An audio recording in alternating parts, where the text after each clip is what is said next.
Well, it's called powerful engine, skilled pilot, rolls it over on the side, uses the rudder to kick the nose up, and that way that powerful engine is helping to hold it in the sky. I've spoken to him about how he prepares for that, how he runs it.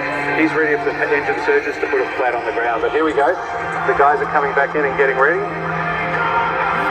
This will be their head-to-head pass.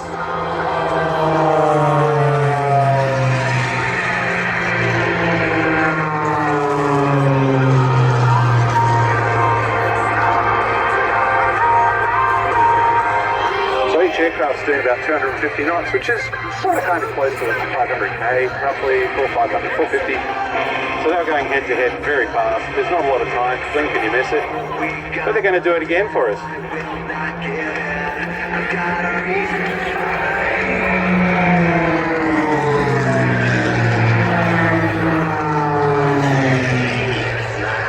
Glenn Graham is flying the light blue coloured Edge 540. While Paul Bennett, leader of the team, flying the yellow Wolf Pitts Pro Special. It's known as a Wolf Pitts Pro because it's taken the Pitts Special and made some modifications to it. New wing, a whole lot of other parts, the empennage, the tail and so on, undercarriage.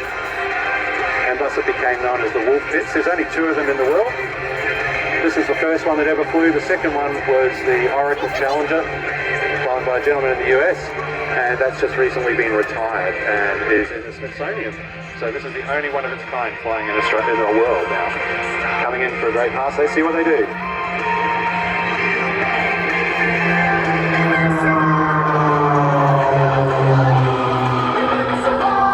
Glenn Graham working very hard there on Paul's wing, trying to hold that position. He is focused solely on Paul's aircraft to maintain perfect reference.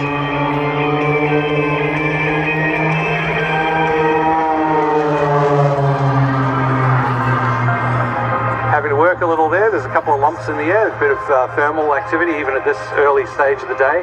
Means that you've got to work pretty hard to maintain relative position.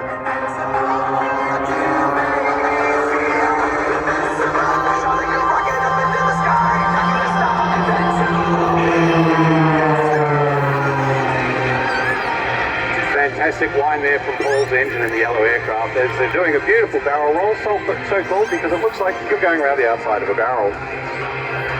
Goodness me, they're close enough that they look like they're high. They could definitely if they wanted to. But Paul was also working very hard because he's not only flying his aircraft, he's effectively flying every aircraft in formation. At this point that's just Glenn in the number 2. But he has to make sure that he's not over-speeding for Glenn, that Glenn can keep up, all that kind of stuff.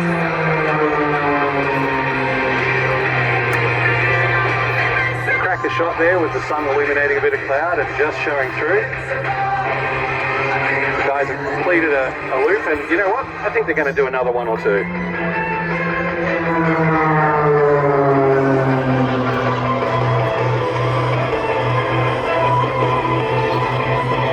Demonstrating the amazing power they've got from these aircraft, from the engines. They're able to just keep doing loops.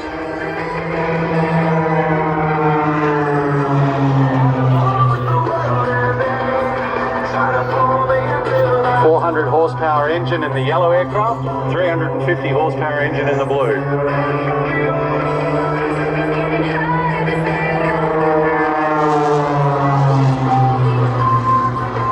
Of course, with 2 wings, a bit more rigging and the interplane struts, the yellow aircraft causes a little bit more drag, so that extra horsepower really helps. But notice the guys moving a bit further apart. We're going to see a synchronized wing over or stall turn. There you go. Beautiful.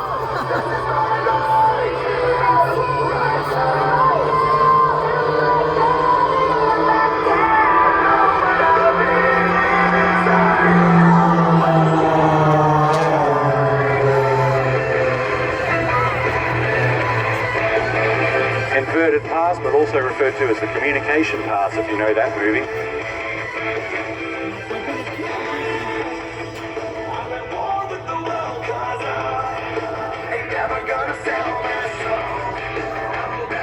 Paul and Glenn have been part of the Sky Aces for a number of years, and Sky Aces can be found like today in 2-ship formation, but also 3 and 4, depending on the show and the number of available pilots and aircraft.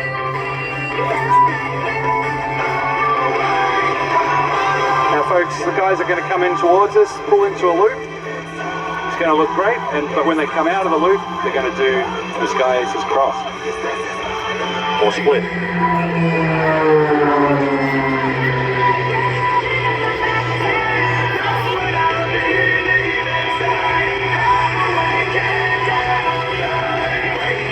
Get your cameras ready, folks, for the Sky Aces split. Here we go.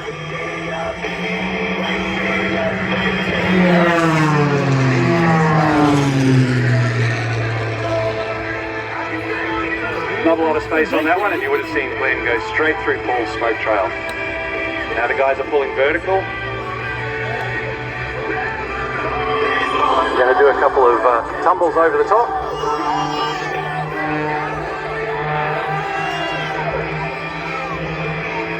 Some lovely snap rolls there.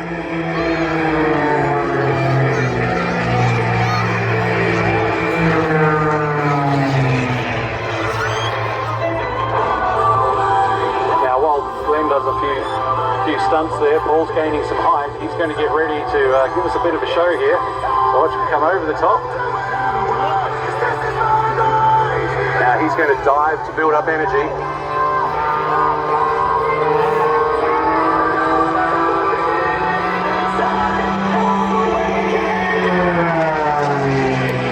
Really cranking that engine. Paul pulls into the vertical, doing some rolls, but watch him as he gets to the top. Still going and going, but watch as he gets to the top while Glenn does orbits around him. Just hanging there. Oh, good. As he comes backwards, Paul's reversing the controls, coming back down through his own smoke, keeping that roll going. Good.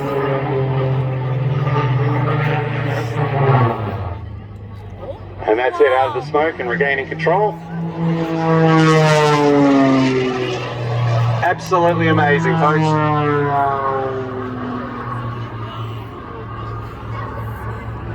Now, of course, these are very skilled pilots, practice frequently, know what the heck they're doing.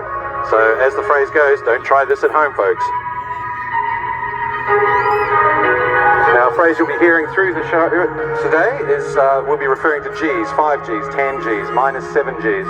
That's all force of gravity. As we're standing here on the surface of the Earth, we get 1G. Let's see what they're sinking and then coming up. Lisa, look. See? So tell me, what's this going past? That's the silver Windshield leading the camouflage-coloured Wirraway. The Wirraway was a World War II aircraft. Designed in the 30s, it's actually descended from an American design known as the NA-16. The Australians went over and took a look at that and thought, hey, this is pretty good. It caused a bit of a stir in Australia because Australia was very much buy-British at the time, back in the 20s and 30s. And Lawrence Wackett and the crew came back from the US and said, no, we're buying this one. And there was a from a member of politicians. But they went through, they bought it through, and that became the Wirraway. And if you look on the flight line, there's an aircraft parked just past the helicopter, which has its tail towards everyone. That's the Harvard. That's the American Harvard, which is descended from the same aircraft. But let's have a listen to these engines.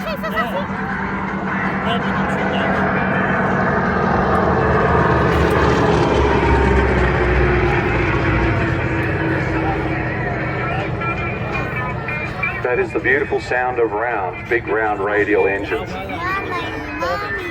Such a thumper. That's such an iconic sound. When we get some of the bigger ones going, like the Trojan and the Avenger, there's a very great bass sound right there. As you see Paul and Glenn coming back up the taxiway. Yep. So they'll be, once they pull up, they'll wave as they taxi in, but once they pull up, shut down their engines and take their helmets off, then they'll be able to hear everyone cheering. They're coming back around for another pass, the two trainers.